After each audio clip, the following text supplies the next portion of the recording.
ጉዳይ ነው። ተስኺር የሚለውን ማግራትን ይህን ፍጥረት ዓለም ውስጥ ያለን ነገር ሁሉ ለእኛ ያገረልን ጌታ ለእኛ ኸሊፋ ሆነን አማና ስለተሰጠን ነው።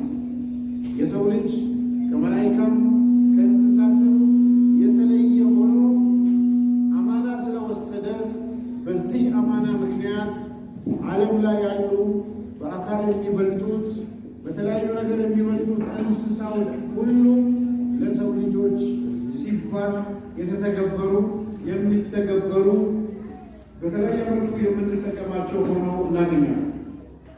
ነፍስ ያላትን በግ አርደን ስንበላ ያው በግን ብትሆን ነፍስ ነው።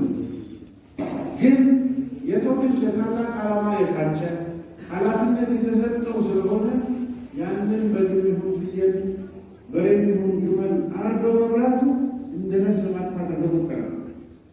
ከፍ ላለ ዓላማ ስለታሰበ ከፍ ላለ ዓላማ ስለተፈለገ ይሄ የሰው ልጅ በምድር ውስጥ ያሉ የተለያዩ ነገሮች ለእሱ ተደረጉ።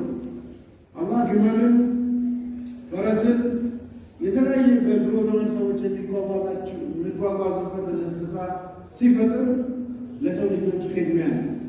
ለውም ከፍሎ ምናለ ወያኽሉቁ ማ ላ ተዕለሙን የማታውቁትን ገና ይፈጥራል አለ። የሰው ልጆች በድሮ ዘመን በግመል፣ በፈረስ፣ በአህያ ይጓጓዙ ነበር። የፈረስን ጉልበትና የሰው ጉልበት ብትወስዱ የፈረስ ጉልበት ነው የሚበልጠው። የትላልቅ እንስሳዎችን የሰው ልጅ ወስዶ ፓርክ ውስጥ አስቀምጦ ቆልፎባቸው እንዲጎበኙ ያደርጋል።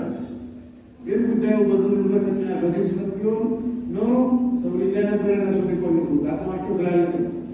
ግን የሰው ልጅን አላህ አልቆ ወለቀድ ከረምና በኒ አደም እንዳለው የሰው ልጅን ስላላቀ ስላከበረውና ትልቅ ደረጃ ስለሰጠው እነዚህ ነገሮች በጠቅላላ ለሰው ልጆች ዓላማ እንዲውሉ አድርጎ ነው ከጅምሩ ያስቀመጠው ማለት ነው። በዚህ ሂደት ውስጥ የሰው ልጆች ዱንያ ላይ ያሉ ነገሮች በሐላል እንዲጠቀሙ ሐራም ጋር እንዳይደርሱ ያን ብቻ ሳይሆን በጠቅላላ ያለንን ነገር በሐራም ሳይሆን በሐላል እንዲያወጡ የሚከስቡበትን መንገድ የሚያወጡበትን መንገድ በሐላል መንገድ ብቻ እንዲሆን አላህ ሱብሓነሁ ወተዓላ ነገሮችን ጥንቃቄ አድርጎ አስቀምጧል። ዱንያ ሲባል አሁን ያለንበት ምድራዊ ዓለም በአንድም ይሁን በሌላ አቅጣጫ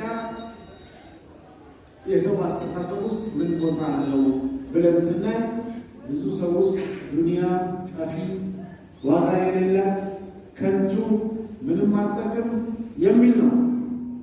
ልክ ነው፣ ጠፊ ነው። ግን ከንቱ ነው ወይ? ምክንያቱም ለአኺራ የሚከሰብበት ቦታ ዱንያ ነው።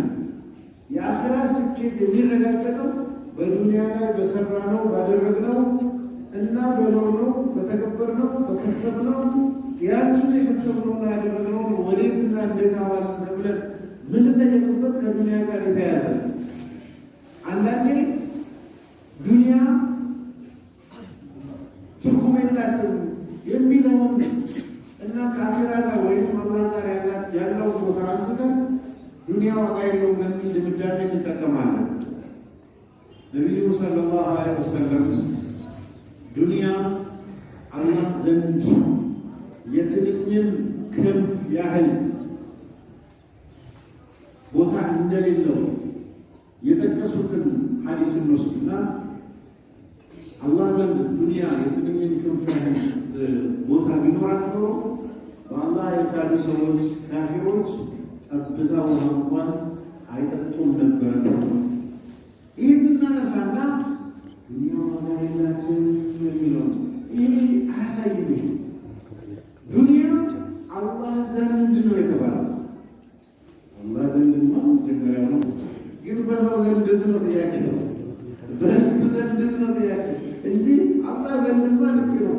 እንኳን ዱንያ አኺራ ያለው ነገር አላዘንድ ያለው ለእኛ ነው ትልቅነቱ እንጂ አኺራ ያለው ጀነት ጀሃነም ያለው የሚያስፈራው ጀነት የሚያዋቀው ለእኛ ስለሆነ እንጂ ለፈጠረው ጌታ ምንም አይደለም። ዱንያን ጋር ስንመጣ አላህ ዘንድ ነው ያሉት ነቢዩ ሰለላሁ ዐለይሂ ወሰለም። በሰው ዘንድ ስንል በሰው ዘንድ ሙስሊሞች ዘንድ ከመጣ ብዙ መስጊዶች መስራት እንችላለን። ዱንያው ከመጣ ብዙ መድረሳ መስራት እንችላለን። ብዙ የቲም መርዳት እንችላለን። ብዙ ኸይር ስራ እንሰራበታለን። አላህ ዘንድ የተባለውን ጀነራላይዝ አድርገን ጠፊሩን የሚለው ደሊል የሆነ ቀርቧል። ይህን ግምት ውስጥ መክተት ያስፈልጋል። ሁለተኛ ዱንያ ባያስፈልግ ኖሮ ጥቅም ባይኖሩ ኖሮ አላህ ሱብሓነሁ ወተዓላ ወሰኸረ ለኩም ማ ፊ ሰማዋት ወማ ፊል አርድ ጀሚዓ ሰማይ ውስጥ ያለውን ምድር ውስጥ ያለውን ሁሉ ለእናንተ አገራላችሁ ብሎ ባልነገረን ነበር። የማይጠቅም ኖሮ ቢሆን ኖሮ ገንዘባችሁን ለሞኝ ሰዎች አትስጡ ቁርአን አይልም ነበረ። ቁርአን በቀጥታ እኮ ነው ገንዘባችሁን እንዳያጠፉባችሁ ለሞኝ ሰዎች አትስጡ። ለምን? ጥቅም ስላለው ነው። ተጠያቂነት ስላለው ነው። ለኸይር ነገር ከኋላ ትልቅ ነገር መስራት ይችላል። ዱንያን አስመልክቶ ቁርአን ውስጥ 3 ኮንሴፕቶች አሉ።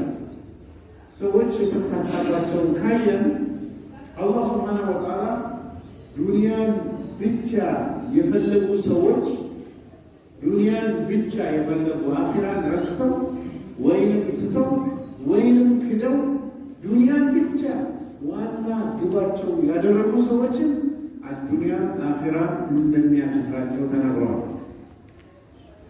ዱንያን ብቻ የፈለጉትን አንደኛዎቹ ወገን ዱንያን ብቻ የፈለጉ አንደኛው ቡድን፣ ሁለተኛው ደግሞ አኺራን ብቻ የፈለጉ፣ ሶስተኛው ደግሞ አዱንያንም አኺራን ሁለቱንም የፈለጉ ተብሎ ሰዎች 3 ቦታ ተከፍለዋል።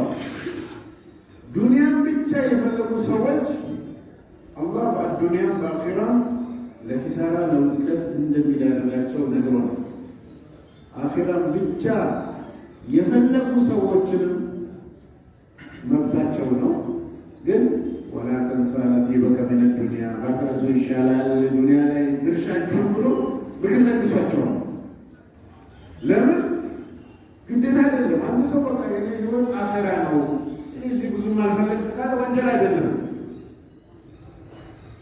ግን ለእነዚህም ቢሆን ወላ ተንሳ ነሲበከ ሚነ ዱንያ ከዱንያም ድርሻህን ባትረሳ ይሻላል፣ የሚገባህን ያህል ከዱንያ ውሰድ የሚል ምክር ተለግሷል። እነዚህ ሶስተኛዎቹ አዱንያንም አኺራንም የፈለጉ ነው። እነዚህ ሰዎችን አላህ ቁርአን ላይ ተናግሮ መጨረሻ ዱዓቸውን ሲናገር ረበና አቲና ፊዱንያ ሐሰነተን ወፊል አኺረቲ ሐሰነተን ወቂና አዛበን ናር። እነዛ ሰዎች ሶስተኛዎቹን ሲጠቅስ ዱዓም ሲያደርጉ ላንም ሲያደርጉ የተለያየ ነገር ሲያደርጉ ሁለቱንም አንድ ላይ ይዘው ምን ይላሉ? ረበና ጌታችን ሆይ አቲና ስጠን። ምን ዱንያ መጀመሪያ ዱንያ ነገለች፣ ከዛስ ቀጥሎ አኺራ። ለምን እዚህ ነው ያለው? ከዚህ በኋላ ነው ያኛው የሚመጣው። ዱንያው ከተስተካከለ አኺራው ይስተካከላል። ዱንያው ተስተካከለ ማለት ግን ብር ማግኘት ማለት አይደለም። ያን ያገኘውን እውቀትም ይሁን ገንዘብም ይሁን ሀብትም ይሁን ለዛኛው ታሳቢ ያደርጉ ያኛውን ባልረሳ መልኩ ለዛኛው ጥቅም ለዘላለማዊ ቤታችንና ለዘላለማዊ ሕይወታችን በሚጠቅም መልኩ ዱንያውን የተጠቀመበት ሰው ማለት ነው። ብዙ ጊዜ ሸኾቻችንን ብትወስዱ ሙስሊሞቹንም ብትወስዱ ዓለም ላይ ድሃዎች ናቸው። ኢስላሚክ ባንክ፣ ኢስላሚክ ኢኮኖሚ፣ ኢስላሚክ ፋይናንስ ምናምን ይባልና መጨረሻ ላይ አይዲያል ሞዴል የሚባለው የእስልምና ፍጹማዊ ተምሳሌት ነቢዩ ሰለላሁ ዐለይሂ ወሰለም ናቸው። አይዲያል ሞዴሉ እንዴት ናቸው ሲባል